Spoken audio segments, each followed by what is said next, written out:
వచ్చేసా. ఫోన్ పెట్టమంటే ఏమంటుందో ఏందో, ఎంత పోసి కొడుతుందో ఏంటో ఒకసారి అడిగి చూపుతుందా. అక్క వాట్ ఆర్ యు టాకింగ్? చెప్పే చెల్లెమ్మా. అక్క చెప్పమ్మా. కొంచెం ఇది పెడతావా? అనుకున్నానే నువ్వు అక్క అన్నప్పుడే నాకు అర్థమైంది. నాకు గుండెలో నొప్పి వచ్చినప్పుడు నాకు అది నాకేదో పెడుతున్నాను.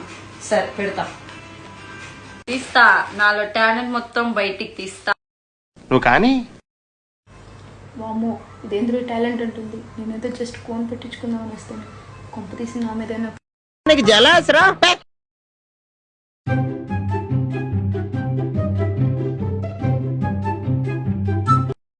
ఎలా ఉంది మన టాలెంట్? అద్దరిపోరా. సాయి, ఇందాక నీ ఓవర్ యాక్షన్ చూసి ఏదో అనుకున్నా. పాపం రేపు వచ్చేది ఉగాది, సంక్రాంతి అనుకుని గొబ్బెమ్మలు పెట్టి చూస్తున్నా, అన్ని అబ్జర్వ్ చేస్తున్నా.